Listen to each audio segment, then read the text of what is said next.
Women Taking the Lead, Episode 1. I would have started really being present in my life a lot sooner. Hello, my name is Jody Flynn, and welcome to Women Taking the Lead, where we are all about creating blasts of inspiration to help you overcome self-doubt so that you can lead with confidence, integrity, and a sense of humor. Your future awaits, so let's get started.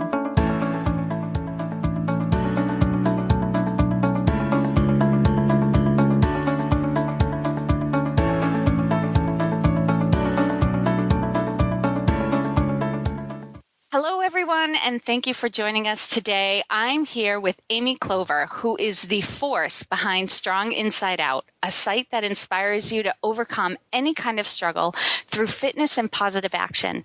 And after struggling with depression and suicide, Amy turned it all around with the help of movement and positive mindset reframing. All right, Amy, that's just a teaser for everyone. So tell us more about you and where you came from. All right. I love teasers. You're such a tease. All right. So where I came from, basically, the kind of nitty gritty of my story was that in high school, I was diagnosed with clinical depression and obsessive compulsive disorder. And for a nerd who's shy already, that's kind of a bummer because I didn't want to talk about it at all. And I was struggling so hard and I just didn't know why I felt everything so deeply, and everything got to me so much more than it did the other kids. So I struggled with that a lot, but I never talked about it because of the stigma around mental illness. And I just kept it inside and kept it inside and kept growing and deepening inside for such a long time. And when I hit my early 20s, when I dealt with this for so many years and started self-medicating and all of these things that were making it so much worse, I just felt this just exhaustion, and I couldn't keep fighting it anymore. And so I was hospitalized for actually threatening to take my own life.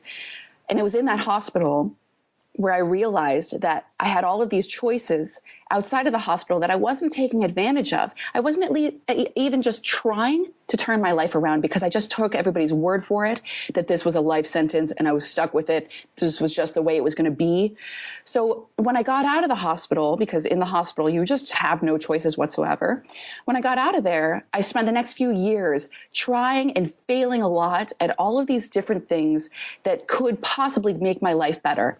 And it took me years to realize that the mix of cognitive behavioral therapy with a counselor that I really trust and had a great rapport with, mixed with eating more healthy, mixed with consistent movement. That was the key part of my transition here, that really helped me open up to the idea that I could really take responsibility for my life, that I really could change my life through just willing it to be, through believing that it could be a different way.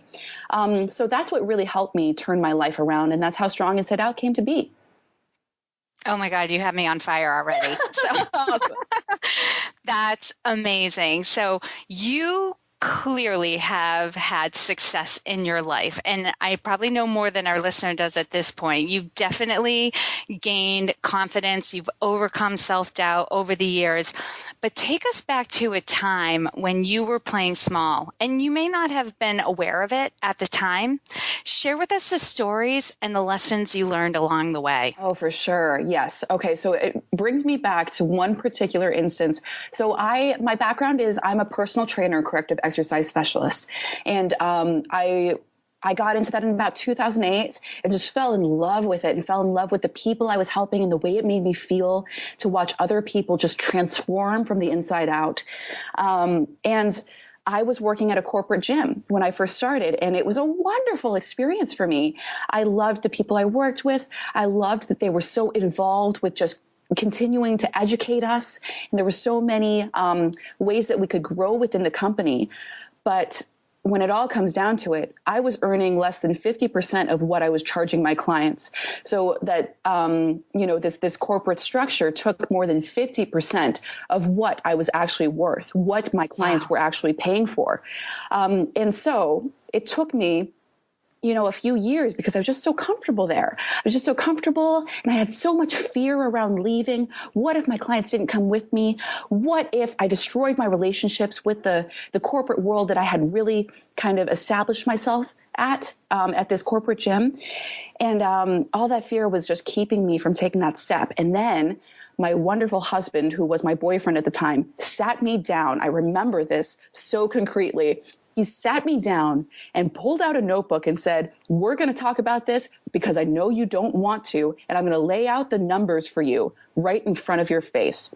And so we sat down and he showed me, you know who my husband is, so it's really extra funny for you. He sat me down and said, if you left this corporate gym and started working half as much, because I was working beyond, full time right now.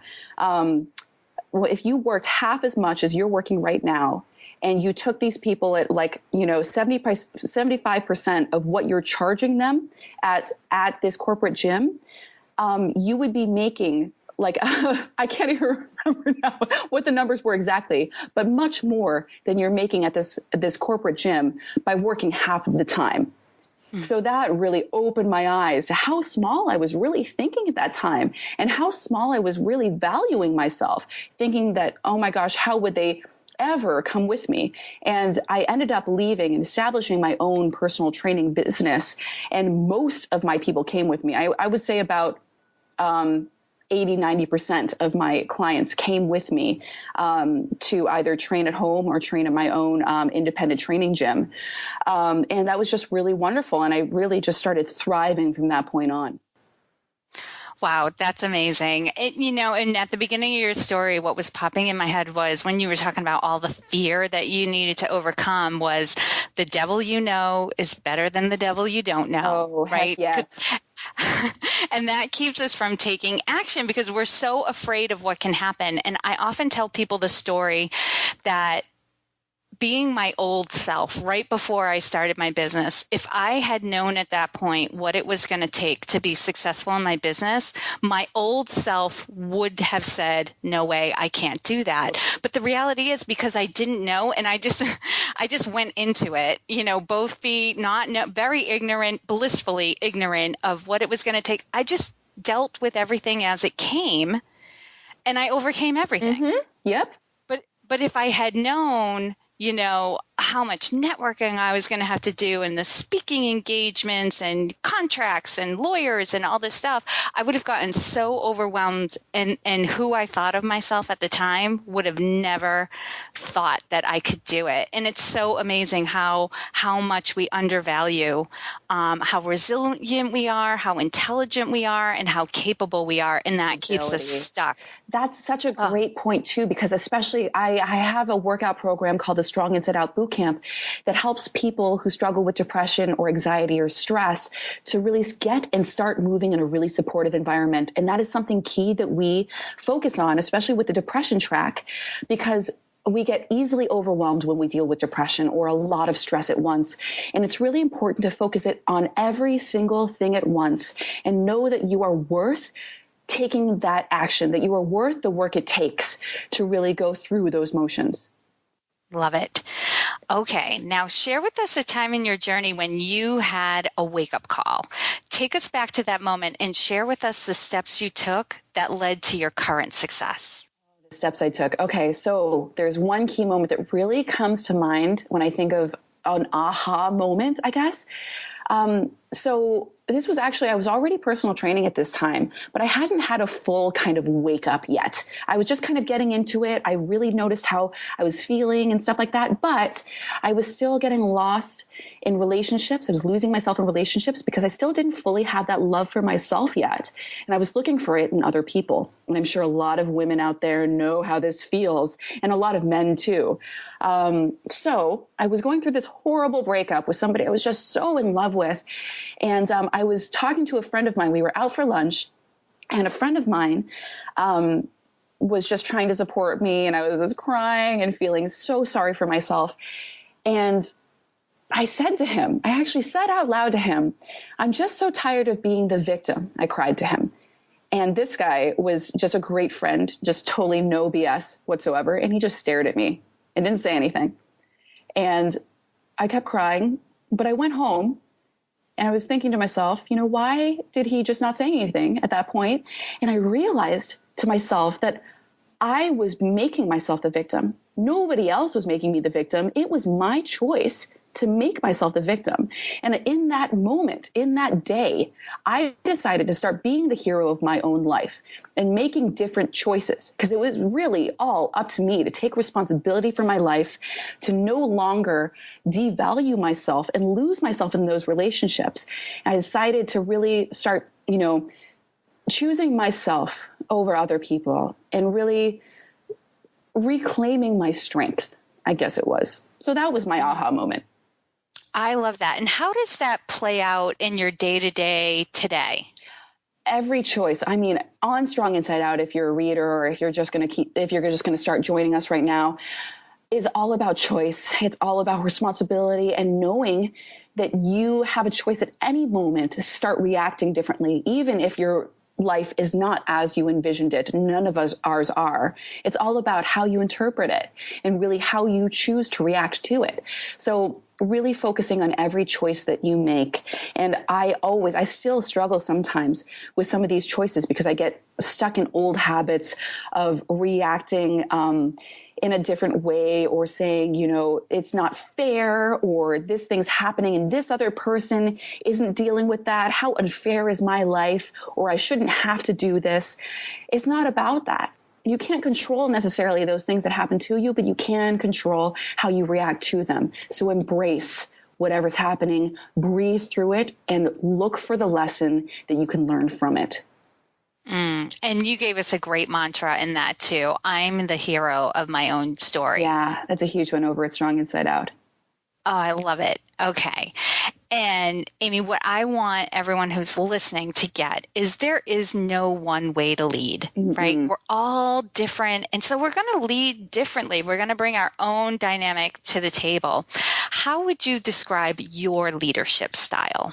I think my leadership style is really, this is so overused, but I think it will relate with more people out there. And my leadership style is really heart-centered and vulnerability oriented.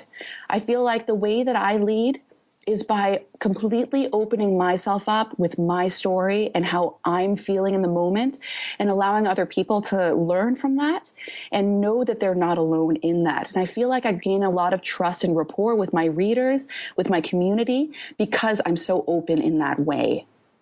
I love that, because a lot of times when I'm coaching, because I coach small business owners and corporate leaders, a lot of times when they're struggling with communication, like, why did they not get my message? Or I said this, but they really didn't pick up on it. What is really apparent and what comes out after a few questions is they weren't being transparent. Yeah. Right? They were holding something back. Yeah. There was some piece of information that they weren't sharing. And so the other person just got a mixed message. Yeah.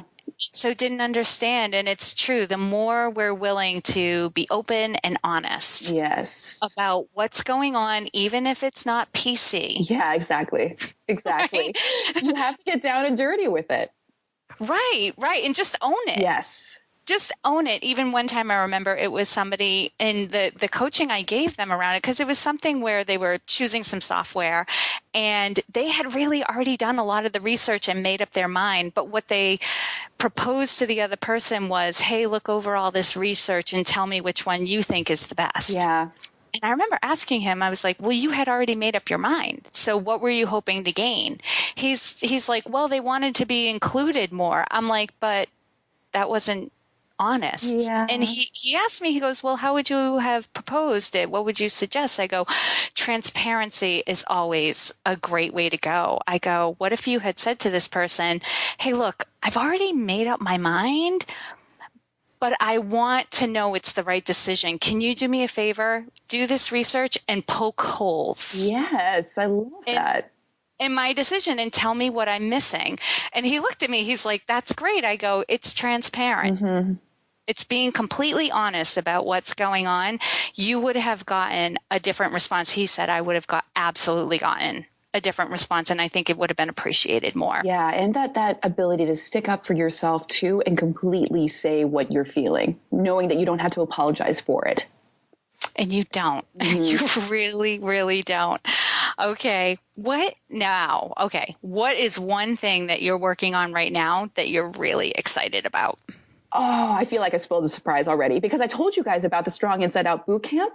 And Hmm. that is just my baby right now. I just love this course so much. It's our flagship course over on Strong Inside Out.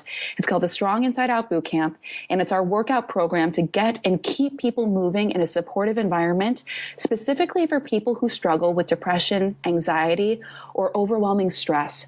So we have two different tracks, and one is for people who deal with anxiety or too much stress or lack of time. And we have another track that deals with lack of motivation or depression.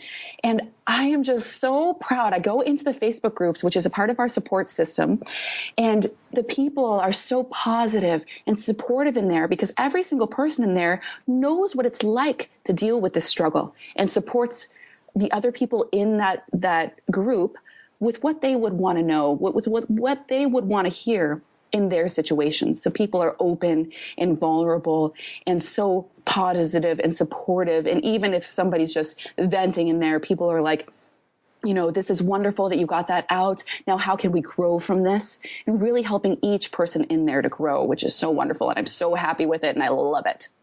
Oh, and you have the key components of success in there, especially for dealing with depression, anxiety, and overwhelm. Because I know for myself, when I'm starting to get overwhelmed, I need to move, Yes. right? And I even shared with you in our pre-call chat about how I now dance it out before I'm about to do anything really stressful or tense because it's my way of just releasing, the tension, but it also gets some endorphins going.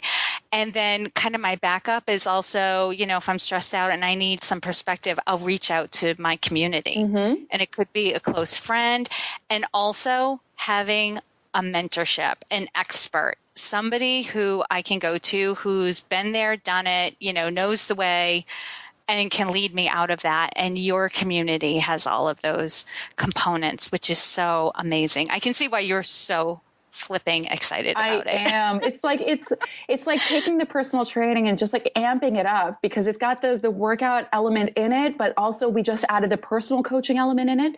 So unlike a lot of the like programs out there online, we really have that humanity injected right back into it and personalization, which I'm so excited about. Yeah, and people need to have that personal touch, Yeah. especially when they're struggling. Yeah. They don't want an automated do it yourself. Here's an email. I mean, Yeah. videos and emails are great. They're great support. But when you're dealing with some big stuff, you want to know somebody Yes, cares. exactly. And that's huge. All right, Amy, now we're heading into a quick leadership roundup. So tell us, what is one practice that makes you a better leader? Oh, can I say teaching my classes? Is that too leadership oriented though?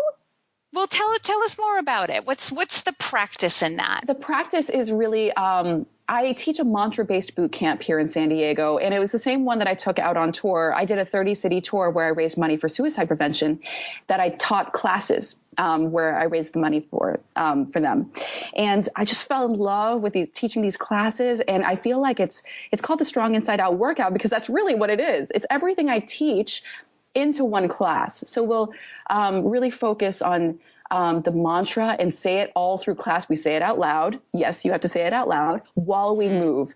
And I feel like doing it with people in that class and teaching in that class helps me to become a better leader through my program, it helps me become a better writer.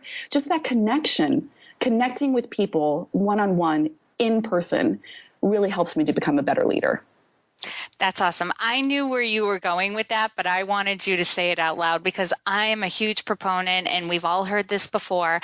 If you want to master something, teach it. Yes. Yeah. And that is a practice that definitely does make you a better leader. Even some skills, that I'm really struggling with, because it's different to be a student and then turn around and having to then teach to other students. It's a whole nother ballgame. Yeah, it is. So I would encourage people out there, if you want to foster your leadership, look at people who are coming after you and mentor them, teach them, Yeah. take them on, you will become a better leader for it. Yeah, even if you start with just a friend or something like that, if you're a little bit scared of teaching other people, just starting with somebody that you're familiar with can even help. Perfect. And what is one book that you would recommend to a woman to help her develop her leadership? Um, I always say this one, so I'm sorry that this is like a repeat here, but Eckhart Tolle's A New Earth really helped me to get aware of my ego and get aware of really the choices that I was making in life, and that I could make different ones for when I was, seeking out drama subconsciously and that kind of stuff, and really helped me to let go a lot of that unnecessary stress. So A New Earth by Eckhart Tolle is definitely one that I would recommend. I'm having this emotional reaction on the inside, and this whole time you've been lighting this fire in me, because it was the opening to that book that had me have my aha moment that I was meant to be a coach. Wow, that's so great. Yes, so I'm going to endorse your endorsement Great. of A New Earth. Definitely everyone should read that. And what is your favorite healthy food? I still love leafy greens so much. I could just eat those all day long. I just saute them up with a little bit of garlic and olive oil, and they're my favorite thing ever. Oh, you know what? I was just about to ask, how do you eat them? Because I feel like everyone has a different favorite way to eat their leafy greens, because it's very important to eat them. But yeah, the oil and garlic is huge. And actually, that's one of the few ways that I can eat kale. Oh, yeah, really? Is kale chips. Oh, I love kale chips too. Now I'm hungry. And knowing what you know now, if given a chance to go back and do anything differently, what would you change? Nothing. Okay, I'm going to challenge you on this one. I knew it was going to come, because here's the thing. We often say, I wouldn't go back and change anything because it's made me the person I am, right? Because all of our experiences have taught us lessons. But if you were able to keep the lesson and maybe do something a little bit differently, what might you have done? That's a hard one. Let's see. And just to give you kind of my go-to one is when I was working on my master's in counseling psychology, I wanted to pivot in the middle of it to get my MBA. But the president of the college, I randomly had an opportunity to have a conversation with him. And when I mentioned this to him, he said, no, MBAs are going out of style. You should just finish your degree in counseling psychology, which I never did. I was done with it 3 credits shy. So I always say, okay, that was a great lesson. You gotta go with your own gut and your own instinct. And that actually has had huge impacts in my life. But I think, if I could go back and do something differently, I would have gone for my MBA. I feel like my business is all about my story. So I feel like everything that's happened has really led me to where I am.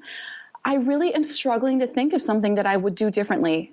Like I can, every single thing that's happened to me makes sense to me now. And it's so tough because while you're going through it, you just think that it's forever. You think that pain, especially if you're struggling with any kind of depression or any kind of anxiety or any kind of mental illness period, you just think that that's forever and there's never going to be a reason for it. But there is. It really does make sense. Further on down the line. And had I never gone through that, I think that I would have, I never would have been able to help other people the way that I do now. But I guess that I would have started really being present in my life a lot sooner. I think I would have really embraced where I was and tried to really deal with and be present in the struggle of it, as hard as it was, because I really tried to kind of push it away, escape it as much as I could when I was younger, because it was so painful. I would have started practicing how to deal with it sooner. I love that answer. Wow. Thank you for going deep. Sure. That was fantastic. Okay. And before we say goodbye to you, share with us a success quote or a mantra, and I'm sure you have a lot of them because you have them woven through your boot camp classes, and tell us why it has meaning for you today. Oh man, there's so many of them, but I think more that would make sense for the people who are listening here. I think just embody your story, just own it. Whatever has happened to you has happened to you for a reason, and I know that it sucks sometimes, and it really hurts sometimes, and it doesn't make sense when it's happening. But it's there for a reason. Allow yourself to learn from it. Allow yourself to deal with it, to revisit it if you need to, and grow from it. Awesome. What is the best way for our listeners to connect with you?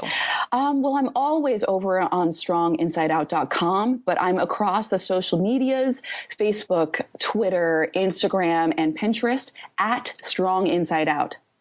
Amy, thank you so much for taking the time to inspire us and enlighten us. We are all better for having met you. Oh, thank you so much for being here. I love that we're both equally enthusiastic about things. Oh my gosh, Amy Clover is so amazing. I'm so glad she had the time to do this interview. It was so much fun. And you can find all the resources mentioned in this episode at womentakingthelead.com. Or if you love efficiency like I do, you can enter womentl.com and you'll find her in the podcast tab. Thank you all for joining me on Women Taking the Lead. And to strengthen you on your own leadership journey, I'd like to send you off with a quote from Marianne Williamson, so here goes. Our deepest fear is not that we are inadequate. Our deepest fear is that we are powerful beyond measure. It is our light, not our darkness, that most frightens us. We ask ourselves, who am I to be brilliant, gorgeous, talented, fabulous? Actually, who are you not to be? You are a child of God. Your playing small does not serve the world. There is nothing enlightened about shrinking so that other people won't feel insecure around you. We are all meant to shine as children do. We were born to make manifest the glory of God that is within us. It's not just in some of us, it's in everyone. And as we let our own light shine, we unconsciously give other people permission to do the same. As we are liberated from our own fear, our presence automatically liberates others. Again, thank you for joining me, and here's to your success.